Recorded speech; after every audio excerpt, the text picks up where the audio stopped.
Hello, everyone. Today, I want to talk about something many of us have experienced. That confusing moment when someone who once went silent suddenly decides to reach out again. It could be an ex, a guy you were dating, or someone you were starting to get close to who just disappeared. And now, out of nowhere, there's a message, a call, or a comment on your social media.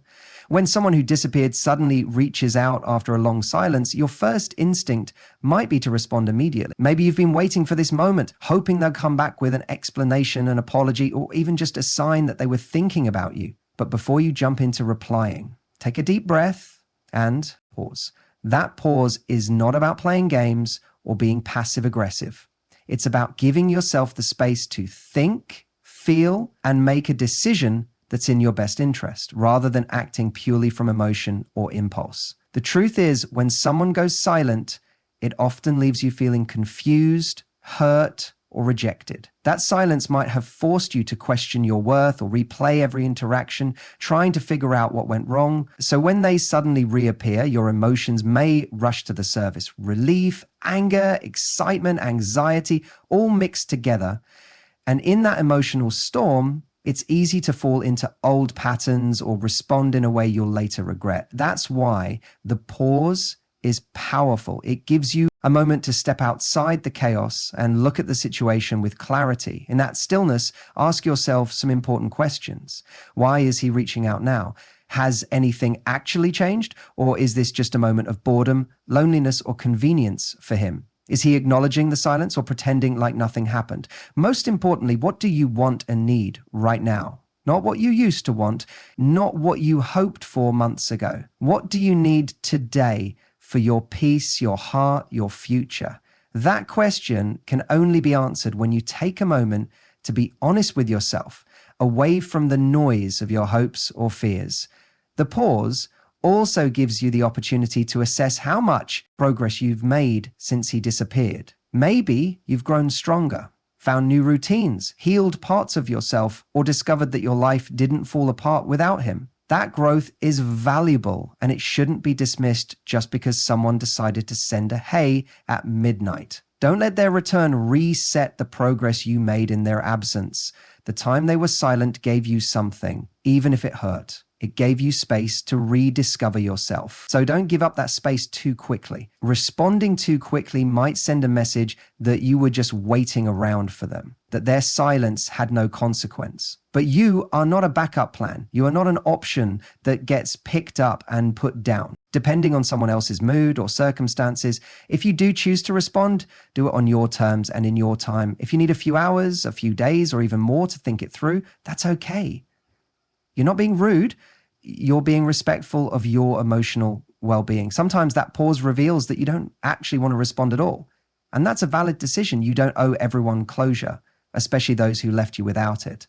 Your silence can be your response. It can be your way of saying, I've moved on, or you no longer have access to me. And even if you do respond, the pause ensures that you're doing it from a place of strength, not longing or confusion. Ultimately, pausing before you respond is about giving yourself the chance to choose your response rather than letting the situation choose it for you. It's about recognizing that your time, your energy, and your peace are precious, and not everyone deserves a second chance to disturb them. When someone you were once connected with goes silent, especially without explanation, it's natural to feel confused, hurt, and left with unanswered questions. But when they suddenly return after that silence, it's important to take a step back and really evaluate what that silence meant. Don't rush to accept their reappearance at face value. Instead, look at the silence as part of their behavior. It's not just a gap in communication. It's a reflection of who they chose to be when things got complicated, uncomfortable, or inconvenient. Silence is not neutral. It communicates something, whether intentional or not. When someone disappears without a word, they are choosing not to communicate. They are choosing not to offer clarity, respect, or closure. That choice matters. It's easy to make excuses for them. Maybe they were going through something. Maybe they didn't know what to say. Maybe they were afraid. And yes, people do go through things, but the people who value you will find a way to express that, even in difficult times. The ones who care will make an effort, however small, to let you know where they stand. Disappearing is a decision to avoid accountability. It's not a momentary lapse. It's a conscious avoidance. So when he comes back, evaluate what his silence really showed you. Did he leave you wondering, doubting, or blaming yourself? Did he exit without explanation and re-enter as if nothing happened? Did he take your presence for granted, assuming you'd still be there if and when he decided to return? Those actions say a lot about his emotional maturity, his capacity for healthy communication, and how he handles relationships. When someone truly values you, they won't just ghost you and circle back when it suits them. Silence can be a test not of your patience, but of your self-respect. It forces you to decide what you're willing to tolerate. You might have spent days or weeks trying to make sense of the silence, feeling anxious or rejected. That pain wasn't just about missing him, it was about how easily he walked away without caring how it would affect you. That silence wasn't just empty space, it was filled with neglect, avoidance, and disregard. And if you ignore that part now, you risk walking right back into a pattern that already proved to be harmful. Also, consider the timing of his return. Is he reaching out now because he truly reflected and wants to rebuild something meaningful? Or is he coming back out of boredom, convenience, or loneliness? Sometimes people return not because they miss you deeply, but because their current options aren't satisfying. They might be testing the waters to see if you're still available, still emotionally open to them. That's not love, it's comfort-seeking behavior. If the silence was long and unexplained, you have every right to question the intention behind his sudden reappearance. Evaluating his silence also means shifting the focus back onto yourself. What did that silence teach you about what you need from a partner? Did it reveal how important consistent communication is to you? Did it help you realize that you want someone who shows up, even when it's hard? Those insights matter more than his explanation if he even offers one. Sometimes people come back with vague apologies or no real acknowledgement of the hurt mine. That's a red flag, not a fresh start. At the end of the day, evaluating his silence is about being honest with yourself. You don't have to be angry or bitter to see the truth clearly. You just have to remember that your peace, your clarity, and your emotional security deserve to be protected. His silence wasn't just a pause in a conversation, it was a statement. And now that he's talking again, make sure you don't ignore what he already said with his absence. Knowing your worth is one of the most powerful things you can carry into any relationship, especially when someone reappears after a period of silence. It's easy to forget your value when someone you care about disappears without warning, leaving you with questions, doubts, and emotional chaos. But when he suddenly returns, you need to stand firmly in your worth, not in what he thinks of you, not in what you hope to get from him, but in the truth of who you are and what you deserve. Your worth doesn't decrease because someone chose to walk away. His silence wasn't a reflection of your value, it was a reflection of his choices and his inability to handle things with maturity and respect. When someone ghosts you or goes silent, it's tempting to take it personally, to think something is wrong with you or to believe you weren't enough. But that's not the truth. The truth is that someone else's failure to show up is about them. Knowing your worth means recognizing that being ignored or abandoned doesn't mean you're unlovable or disposable. It means they lack the ability or willingness to meet you where you are. When he comes back, don't rush to prove your value to him. Don't slip into people-pleasing, over-explaining, or justifying why you're worth staying for. You don't need to audition for a role in someone's life. If he didn't see your value before, if he didn't respect your presence when he had it, it's not your job to convince him now. Knowing your worth means standing in your truth even when someone else failed to recognize it. It means not lowering your standards just because someone decided to come back. It also means setting boundaries. If someone can come and go in your life without consequence, they learn that your presence is a revolving door. But when you know your worth, you understand that access to you is a privilege, not a guarantee. You don't let someone walk in and out without accountability. You ask the hard questions. You make them earn their way back, if you even choose to let them back in at all. Because when you value yourself, you expect others to treat you accordingly. You also realize that love and attention are not the same. Just because someone reaches out doesn't mean they care in the way you deserve.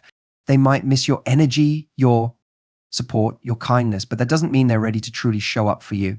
Knowing your worth means you don't accept crumbs of affection when you deserve the whole loaf. You're not here to be someone's emotional safety net or late-night option. You are worthy of consistent effort, clear communication, and genuine commitment. This mindset isn't about being cold or unforgiving. It's about protecting your heart. When you know your worth, you make decisions from a place of strength, not scarcity. You stop settling for temporary attention and start holding out for meaningful connection. You become less afraid of being alone because you know that solitude is far better than being with someone who doesn't appreciate you. Knowing your worth is also about remembering how far you've come. Maybe that silence gave you time to grow, reflect, and heal. Maybe you rediscovered your strength and rebuilt your confidence. That progress shouldn't be undone just because someone decided to reappear. You don't have to forget the pain or minimize the impact of their absence. You can forgive and still maintain your standards. You can listen but still say no. You can care and still choose yourself. When you know your worth, you stop asking, why did he leave? And start asking, does he deserve to return? You stop waiting for validation and start trusting yourself. And in that moment, no matter what he says or does, you remain grounded in your truth. Because you know you are enough, not because he came back, but because you never needed him to see it for it to be true.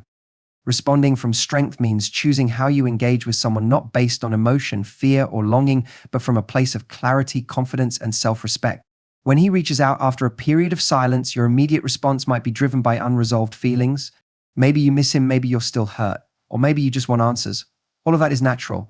But before you say anything, it's essential to ground yourself in your own strength, because how you respond isn't just about him. It's about you reclaiming your power. Strength doesn't mean coldness or pretending you don't care. It means you care enough about yourself to be intentional. You don't owe anyone an emotional outburst, nor do you owe them instant forgiveness or validation. What you owe yourself is honesty. That means acknowledging how the silence affected you and recognizing what you truly want moving forward. Strength is being able to feel the pain and confusion while still making a decision that protects your peace. When someone comes back after going silent, it's often tempting to lead with your emotions. You might want to unload all your frustration, or maybe you're afraid that expressing how much they hurt you will push them away again. But a strong response isn't about proving a point or avoiding vulnerability. It's about control. You are in control of the tone, the boundaries, and the outcome. You don't let their message dictate your energy. Whether you choose to respond with words, a boundary, or even silence of your own, make sure it comes from a place of self-awareness, not insecurity. Take time to reflect before responding. Ask yourself, what am I hoping to get from this conversation? Do I want closure, a second chance, or just to be heard? Strength is being honest with those answers and making a decision that aligns with them. If you want to respond, think about what kind of energy you're willing to invest. Are you hoping for a meaningful dialogue, or are you slipping into old habits of emotional chasing? Strength means refusing to fall back into cycles that hurt you, even if part of you still craves connection. Sometimes responding from strength means being direct and clear. If you choose to reply, express your boundaries. You might say, I was hurt by your silence and I need more consistency if we're going to talk again, or I've moved forward and I'm not interested in reopening this connection. Those words don't come from spite, they come from knowing your value and refusing to shrink it just to keep someone around. You can still be kind while being firm. The two are not mutually exclusive. Other times, the strongest response is no response at all. Silence can be your way of communicating that you're no longer available to people who treat your time and emotions carelessly. That isn't passive-aggressive, that's a boundary. Choosing not to engage isn't weakness, it's wisdom. It's understanding that not every message deserves your attention and not every person gets a second chance at your heart. Responding from strength is also about being future-focused. You don't respond to relive the past, you respond or not to protect your future. You're not trying to reopen wounds, you're choosing whether to close the chapter fully or set the tone for how things will move forward. Strength is choosing what serves your growth, not just your feelings in the moment. It's making sure that whatever choice you make, you can stand by it without regret. No matter what he says, no matter how he frames his return, remember, you have the final say in how this story continues. Let that decision come from your highest self, the one who knows what she deserves, who isn't afraid to walk away if the energy doesn't match, and who doesn't confuse someone's reappearance with proof of their love. Respond from that place, and you'll never lose your power. Closure is something many people seek from others, especially after a relationship ends or someone disappears without explanation. It feels like if you could just hear the truth from them, get the real reason, or have that final conversation, you could finally move on. But the hard truth is, closure doesn't come from another person, it comes from within. Waiting for someone to give you closure can trap you in a cycle of dependency, keeping your healing tied to their actions, their words, and their willingness to give you something they may never offer. When someone goes silent and later reaches out, it might feel like an opportunity to finally get that closure. You may hope they'll admit they were wrong, say they missed you, or apologize for the way they handled things. But even if they do, the satisfaction is usually temporary. Often their explanation doesn't fully match the pain you experienced, or their apology doesn't undo the damage. That's because real closure isn't about getting answers from them, it's about finding peace with the fact that you may never get them. Internal closure means accepting what happened, even when it's unfair or doesn't make sense. It's letting go of the idea that their words or actions define your worth or your future. It's deciding that you don't need validation or clarity from someone who chose silence when you needed honesty. That acceptance can be hard to reach, especially when your heart still has questions. But with time, reflection, and self-compassion, you learn to create your own ending, one that doesn't rely on their participation. You don't need them to tell you why they disappeared. You don't need them to explain what went wrong. You don't need them to confirm that you were good enough or that they cared. The fact that they left without communication already told you what you needed to know. Their silence was an answer, even if it wasn't the one you wanted. Closure comes when you stop looking to them to make you feel better about the way things ended. It comes when you stop waiting for a resolution that may never come and start giving yourself permission to move on anyway. Creating your own closure means asking different questions, not why did he do this, but what did I learn about myself, or what will I no longer tolerate? It means turning inward and recognizing how far you've come since they left. It's realizing that your healing doesn't need to be delayed by someone else's lack of accountability. You can feel the pain, process the loss, and still move forward on your terms. Closure is also about reclaiming your power. When you stop depending on someone else to give you peace, you take back control over your emotions. You begin to separate their behavior from your identity. They chose to go silent, but that doesn't mean you weren't worthy of love, communication, or respect. It just means they weren't capable or willing to give it. And that's not your burden to carry anymore. There's freedom in no longer needing a final conversation to move on. When he reaches out after silence, you can choose whether or not to engage, but either way, your healing doesn't depend on him. You've already survived the hardest part, the uncertainty, the confusion, the emotional void. Closure is realizing you made it through that and that your peace is no longer attached to his presence or absence. You get to decide when the story ends. You get to define what the experience meant for you. And when you choose to close that door for yourself without needing anyone else to do it for you, that's when real closure begins. It doesn't come from their mouth, it comes from your mind, your heart, and your decision to move forward. Protecting your peace means making your emotional well-being a priority, especially when someone reappears in your life after a period of silence. It's easy to get pulled back into old feelings, unresolved hopes, or the temptation to see their return as a sign that things can go back to how they were. But peace doesn't come from someone else's attention, presence, or apology. Peace comes from within, and it's something you have to guard intentionally, especially when it's taking you time and effort to rebuild after being hurt. When someone vanishes without explanation and then casually reaches out, it can disrupt the balance you've worked so hard to create. Even a simple message like, "Hey, how have you been?" can bring a flood of memories, emotions, and what-ifs. It might stir up confusion or even hope that things could be different this time. But part of protecting your peace is recognizing patterns, not just promises. Ask yourself, what did their silence teach you? What impact did their absence have on your mental and emotional state? If their reappearance risks undoing your progress, your peace must come first. Peace isn't passive, it's an active choice. It means deciding not to re-engage with energy that once left you anxious, uncertain, or constantly questioning your worth. It means putting up emotional boundaries that keep you safe, not to punish the other person, but to honor yourself. It might mean not replying at all. It might mean being firm in your response, stating clearly what you will and won't accept moving forward. Protecting your peace sometimes requires disappointing others in order to stay true to yourself. You are not obligated to open your heart or your life to someone just because they decide to return. You have every right to assess whether their presence brings more stress than support. If their communication is inconsistent, vague, or purely self-serving, it's a sign that they may still be operating from the same mindset that led them to go silent in the first place. Protecting your peace means being honest about what their energy does to you. Does it lift you up or weigh you down? Does it bring clarity or confusion?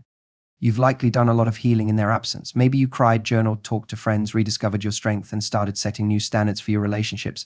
That healing was hard-earned, and it's not something you should trade for a temporary fix or a fleeting connection. Letting someone back in without discernment can reopen emotional wounds that were beginning to close. Protecting your peace means being willing to walk away again if someone's presence disrupts your inner calm. Peace also means trusting yourself, trusting your intuition when it tells you something doesn't feel right, trusting your growth when you realize you don't want what you used to want, trusting that you are capable of creating a life filled with genuine connections. Where communication is mutual and consistent, not one-sided and circumstantial, you don't need to beg for clarity, chase validation, or accept breadcrumbs just because someone finally decided to check back in. Sometimes the most peaceful choice is silence. Not out of bitterness, but because you understand the value of your energy. You've learned that not everyone deserves access to you. You've realized that love without respect isn't enough, that attention without consistency is chaos, and that your peace is too precious to gamble on someone who already showed you they couldn't protect it. You deserve relationships that feel safe, steady, and sincere. You deserve conversations that nourish you, not drain you. And you deserve to protect your peace without guilt. Because at the end of the day, your peace is your power, and no one has the right to disrupt it unless you allow them.